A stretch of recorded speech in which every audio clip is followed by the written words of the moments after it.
You may think that the Famicom here was Nintendo's first ever video game console. Well, it was actually in fact their sixth, and in this video I'm going to be taking you all the way back to 1977 and their first ever video game system for the home, the TV Game 6. Nintendo as a company has been around since 1889, so to give a bit of background and context to this device here, let's skip forward about 80 years to 1969.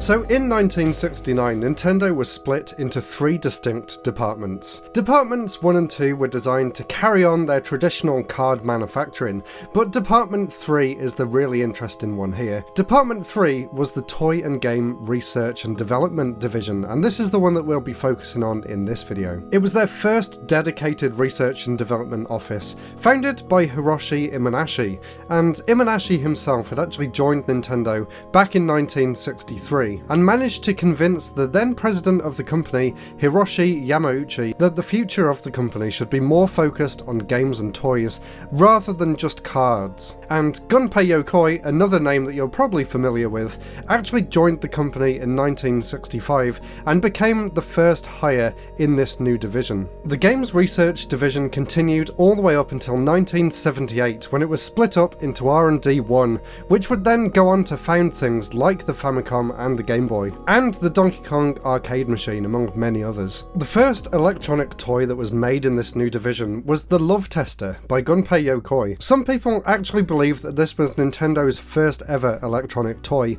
but that was actually the companion walkie-talkie. The companion walkie-talkie device was actually released a few years earlier in 1965, back during their experimental phase before they'd really solidified the future of the company. And, most importantly for this video, it was one of their first ventures into electronics with the Japanese manufacturer Sharp, and they would go on to have a long and fruitful relationship with them. And in fact, that partnership with Sharp proved so fruitful for them that they actually hired one of Sharp's engineers in 1971. This was a man called Masayuki Uemura, who previously worked at Sharp as an electronics manufacturer, and he would go on to create the TV game systems and the Famicom that followed. And a bit of background about Masayuki, because I think this is really cool. He first met Gunpei Yokoi through his work with Sharp as a marketer. He originally went to Nintendo just to see if they wanted to buy some of their solar cells and semiconductors to use in their new range of toys and games. And they began a partnership from there, and Masayuki and Gunpei Yokoi worked together to create a project called the Kōsenjū SP, which was basically a gun that could fire light at a variety of different objects using these Sharp solar cell technologies. They were really popular and they began to be sold at toy stores for home use, but also, and more interestingly, also in arcades as well.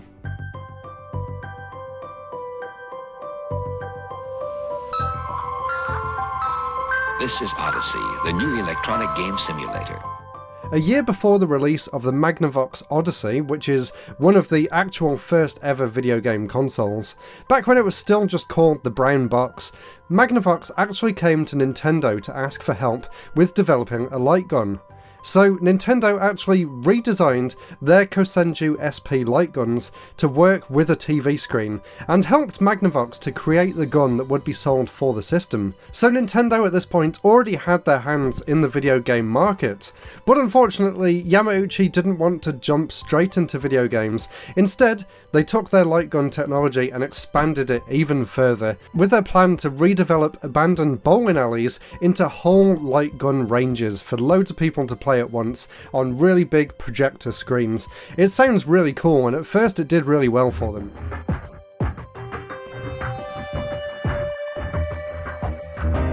Now a worldwide oil crisis threatens Japan's prosperity.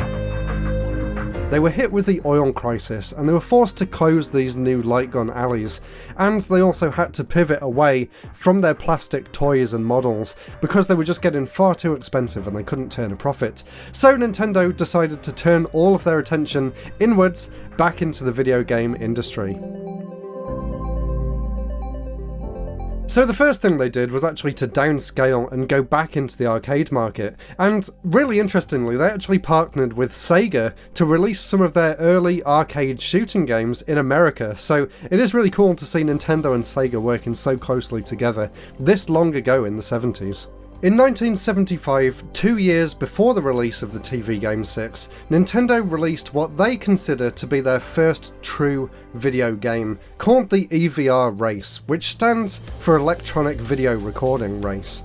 It was designed by Genyo Takeda, another name that you might be familiar with, and this was actually developed jointly with Mitsubishi, not with Sharp.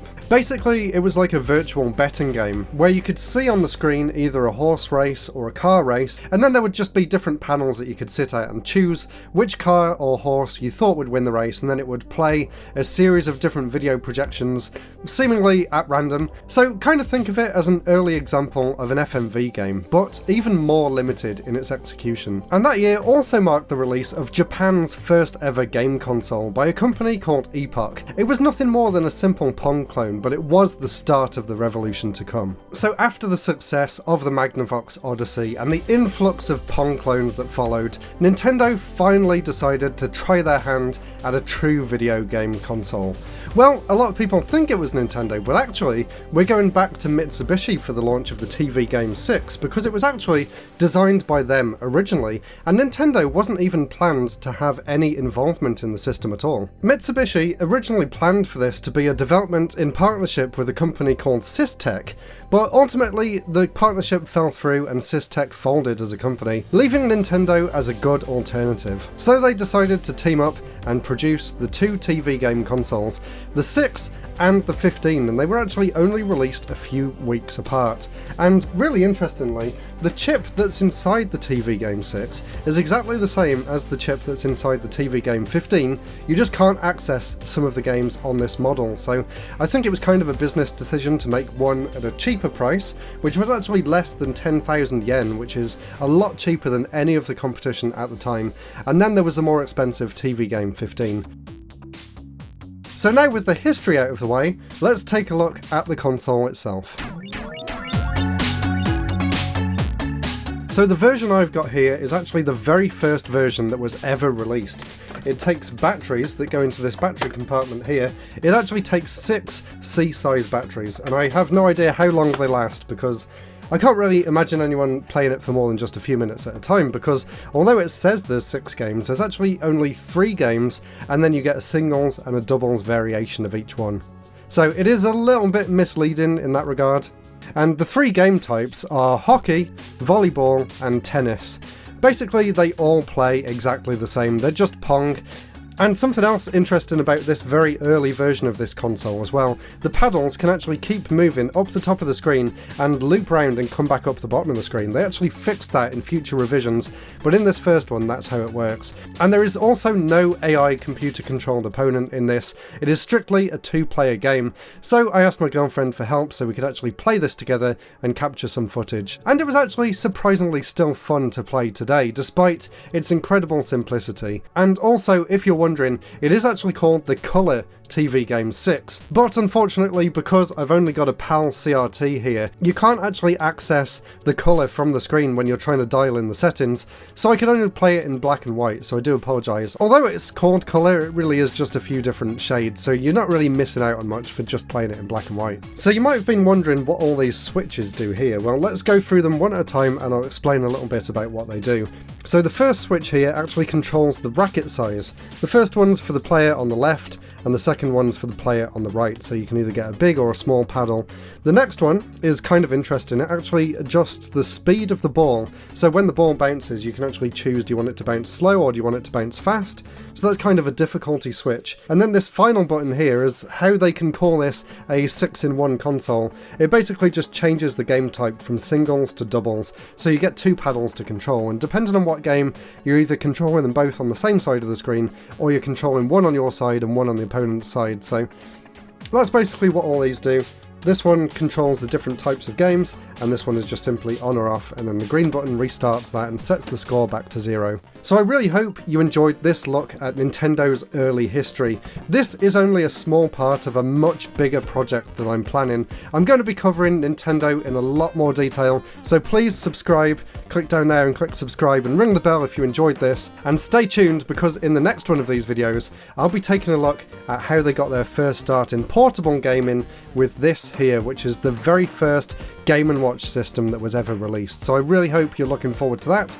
If you want more history videos, check out the playlist up here and go and watch all of those next. Thank you so much for watching, and I'll see you all again very soon. Goodbye.